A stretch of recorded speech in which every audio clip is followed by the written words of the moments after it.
കുഞ്ഞായിരിക്കുന്ന സമയത്ത് മുട്ടിലിഴഞ്ഞ് നടക്കുമ്പോഴും ഓടിക്കളിക്കുമ്പോഴുമെല്ലാം ഒരു പട്ടിയും പൂച്ചയും ഒന്നും ഈ മകനെ ആക്രമിക്കാതിരുന്നത് ആ അമ്മ മക്കൾക്ക് ചുറ്റും കാവൽ നിന്നതുകൊണ്ടാണ്. എന്നാൽ വളർന്നു വലുതായി അതേ അമ്മയ്ക്ക് വാർദ്ധക്യം ബാധിച്ചപ്പോൾ അമ്മയെ വീടിന് പുറത്തു കിടത്തി നായ്ക്കൾക്ക് കടിച്ചു കീറാൻ ഇട്ടുകൊടുത്ത ഒരു മകൻ. എന്തൊക്കെ ന്യായീകരണങ്ങൾ പറയാൻ ശ്രമിച്ചാലും ഒരിക്കലും ഒരു പെറ്റമ്മയോട് ചെയ്യാൻ പാടില്ലാത്തത് തന്നെയാണ് ഈ മകൻ ചെയ്തു വെച്ചിട്ടുള്ളത്. കഴിഞ്ഞ ദിവസമാണ് ആലപ്പുഴ ആറാട്ടുപുഴയിൽ വയോധിക തെരുവുനായയുടെ ആക്രമണത്തിൽ കൊല ചെയ്യപ്പെട്ടത്. കണ്ടു നിൽക്കാനാവാത്ത വിധം അതിക്രൂരമായാണ് തെരുവുനായ്ക്കൾ കാർത്യായനിയമ്മയെ കടിച്ചു കീറിയത്.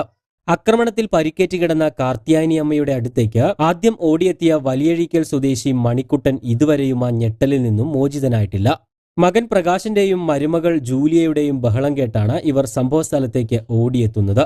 അപ്പോഴാണ് തെരുവുനായ്ക്കൾ ആക്രമിച്ച നിലയിൽ കാർത്യായനിയമ്മയെ കാണുന്നത്. കഴുത്തിലും മുഖത്തും ആഴത്തിലുള്ള മുറിവുകൾ ഉണ്ടായിരുന്നു. നായ്ക്കൾ കടിച്ചെടുത്ത മുഖം വികൃതമായ നിലയിലായിരുന്നു.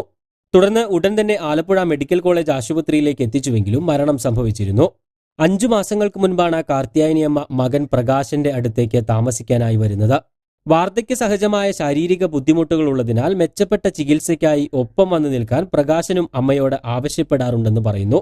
കഴിഞ്ഞ ഓണക്കാലത്ത് മറ്റു മക്കൾ വീട്ടിലെത്തി അമ്മയെ കാണുകയും ചെയ്തിരുന്നു. പ്രകാശനും ഭാര്യ ജൂലിയയും പുറത്തുപോയ സമയത്താണ് ഈ ദാരുണമായ സംഭവം നടക്കുന്നത്. ആദ്യം കരുതിയിരുന്നത് വീടിനകത്തേക്ക് കയറിയാണ് നായ്ക്കൾ ആക്രമിച്ചത് എന്നാണ്.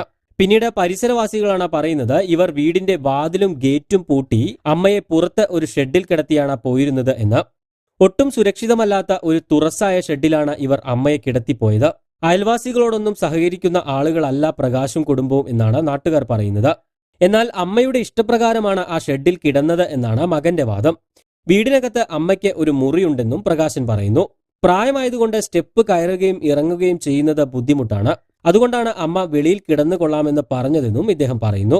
വൈകുന്നേരം പ്രകാശൻ ജോലി കഴിഞ്ഞ് എത്തിയപ്പോഴാണ് തെരുവുനായ്ക്കൾ കടിച്ച് കീറിയ നിലയിൽ ഈ ഷെഡിൽ കിടക്കുന്ന അമ്മയെ കാണുന്നത്.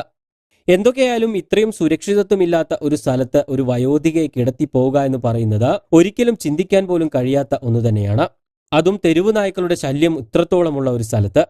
അതുകൊണ്ട് തന്നെ സംഭവത്തിൽ അന്വേഷണം നടത്തി നിജസ്ഥിതി പുറത്തു കൊണ്ടുവരണമെന്ന് തന്നെയാണ് നാട്ടുകാർ പറയുന്നത്. എന്തായാലും ഇതുപോലൊരു ഷെഡ് ഭാവിയിൽ ഈ മകനും അദ്ദേഹത്തിന്റെ മക്കൾ പണിതു കൊടുക്കാതിരിക്കട്ടെ.